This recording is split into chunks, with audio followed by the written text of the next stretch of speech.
Improvement Pill here. So the other day, I came across a post on Reddit titled 50 Life Lessons from an 80-year-old. And I thought it would be fun to share my thoughts on each of these points with you. This is probably going to be part 1 of a 3-part series because there's just so many points to cover. Other than that, let's jump right into it. So point number 1, don't expect life to be fair. It was biased and it will be. I absolutely agree with this. If you think about it, life is sort of like a video game. When you start a new game, you usually get to pick the difficulty mode. Easy, normal, medium, hard, you get the point. Unfortunately, for the game of life, you can't pick what difficulty mode you start out with. You're kind of just thrown into it. But this doesn't mean that you can't play better than the other guys. In fact, you have the advantage of gaining significantly more respect from others and also more appreciation from yourself if you manage to play the game of life on hard or extreme difficulty and still do well. Nobody respects the person who just cruised by on easy mode, not even themselves. Point number 2, remember 80% of the success in any job is based on your ability to deal with people. Yep, most of the time people don't promote or hire based on who can do the best job. They promote and hire the people that can do a very good job, but are also likable. Because these are people that they will potentially be spending time with every single day. I don't want to hire or promote you, even if you would do a better job, if it meant that my life would become 25% more stressful. I just don't want to deal with that. Learn how to become more likable. It's one of the most important skills out there. Point number 3, wave at the children on the school bus. I think a more modern version of this would be to say hello to people wherever you go, because it's not really that hard to create a connection with another human being. We live in a time where more and more people feel lonely, but that's because we've gotten into the bad habit of closing ourselves up from those around us. Say hello, be the first to step outside and greet your neighbor, because we're all human and we're all in this game called life together. The more interactions you have with the people around you, the more you'll feel connected with the rest of the world. This can be a source of a lot of fulfilling relationships, a lot of memorable experiences, and ultimately a lot of joy. Point number 4, compliment the meal when you're a guest in someone's home. If you think about it, a cooked meal is one of the most unique gifts that someone can give you. When I cook something for you, I'm feeding you. I'm helping you live another day. I've paid for all the ingredients. I've taken time out of my day to make this thing for you. And it's not like other forms of creation such as songs or music, which can be given to a lot of people. If I cook the meal for you, it is only for you. Complimenting my cooking is a great way to show your appreciation for this thing that I created for you, for the kindness that I'm sending your way. Number 5, count your blessings. Yeah, it's pretty darn important to have some sort of gratitude habit. Life can seem tough and pretty dark if you focus on the negatives. So every once in a while, even better, every once a day, you should allow yourself to focus on the good. Because there is good out there. Good things have happened to each and every single one of you. And they will continue to happen. It doesn't matter how big or small these things are. Heck, one of the things I've been writing down is my love for the amazing soup that my hotel serves for breakfast. Spend some time focusing on the good every day, because if you choose to only focus on the bad, you will lose hope. And without hope, you will have no motivation to do anything. Number 6, marry only for love. So I recently watched a video about divorce lawyers, and one of them said that getting married is like playing the lottery. You're probably gonna lose, but if you win, that's great. Of course, this varies from country to country, but in the US, where we have a divorce rate of over 50%, I don't think getting married is the smartest move. If you really love each other, just live together. Number 7, become someone's hero. More importantly, you need to collect heroic moments, which is a concept that I definitely need to cover in a future video. It's incredibly important to have heroic moments that you can add to your memory bank. These are moments that will serve as reminders that you can look back on for the rest of your life. By having heroic moments, you can say to yourself, yeah, I am a good person because I helped that old lady carry her groceries up those stairs that one time.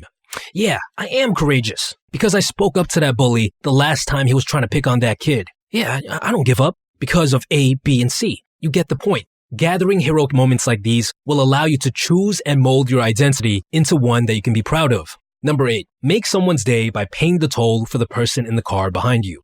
Okay, so this is pretty specific. I think a better phrasing for this would be to do random acts of kindness every once in a while. Studies have found that by doing good deeds such as community service, you can boost your levels of happiness by about 10 to 15%, which is quite a lot. Give food to the homeless, open doors for people, give out compliments to cashiers and bus drivers. Little things like these will bring a lot of joy into your life and also to those that you interact with. Number 9, send your loved ones flowers. Think of a reason later. Things that people don't expect have 10 times more impact than things that they do expect. For example, if you buy your girlfriend or wife flowers on Valentine's Day, it's nowhere nearly as impactful as compared to if you bought it for them randomly. Showing someone that you love them on a day where everyone else does that doesn't do it good justice. If you really want to show someone you love them, do it on a day where they least expect it. People tend to treasure and remember moments like that for the rest of their lives. Number 10, show respect for everyone who works for their living, regardless how trivial their job. I think there was a story about a famous executive who would invite potential employees to eat at a local diner with him, and he would pay extremely close attention to how they treated the staff there.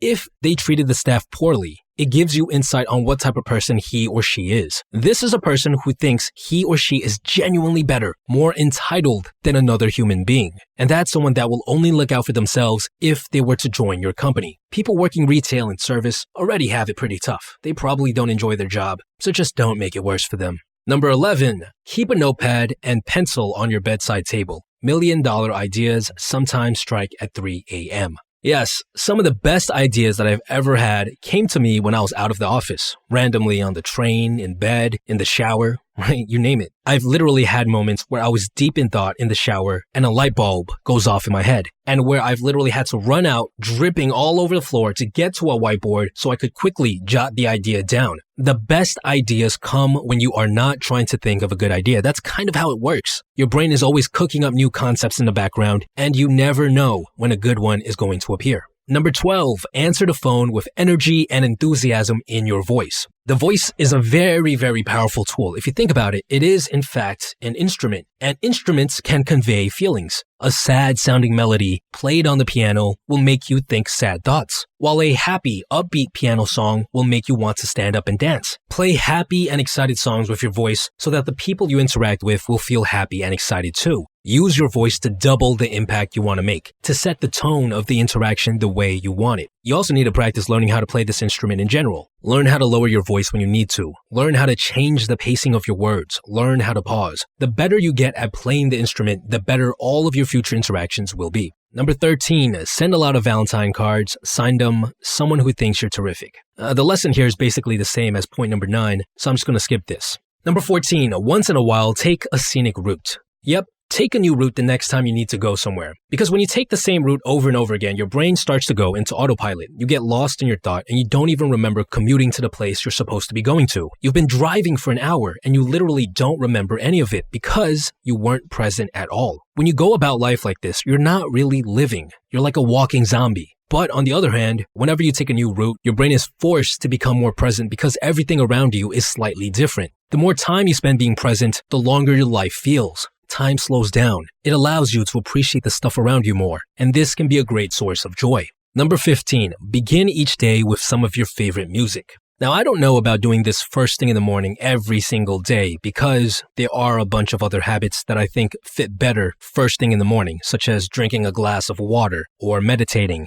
And I would personally change this to dance to your favorite music every day, which is one of the best ways to enter the flow state because it's one of the few forms of creation that forces you to move with your entire body. It's pretty hard to move your whole body to a song while daydreaming about something else. Plus, it's always a good thing to have some dance moves in your arsenal that you can whip out when you're in the right situation. Number 16, visit friends and relatives when they are in the hospital. You only need to stay a few minutes. If you really want to show someone that you care about them, being there for them when they need it the most is one of the best ways to do this. This relates to keeping in touch with your friends too. You don't need to hang out with people every single week to be their friends. You just got to show up to the important events. I have plenty of good friends that I talk to maybe only once or twice every single year. It's always great learning things from people who are older and wiser than you, which is why this episode is sponsored by Audible. You guys already know I love Audible. I personally prefer listening to books with Audible in most cases over reading because it allows me to read books during times where I can't really pull out a physical book, such as when I'm working out at the gym or relaxing in a jacuzzi. Audible is constantly being updated. There are new and interesting self-improvement books being released every single month, so I definitely recommend you to try them out. Go to www.audible.com/BeeFriend audible.com/improvement pill or text improvement pill to 500 to get 3 months of Audible for just $6.95 a month. That's more than half off the regular price. You can also choose 1 audiobook and 2 Audible originals. This is for a limited time only, so make sure that you act fast. I recommend you guys to listen to Talking to Strangers by Malcolm Gladwell, which I'm currently listening to. It talks about how bad we humans actually are at reading other people. Besides that, guys, stay tuned.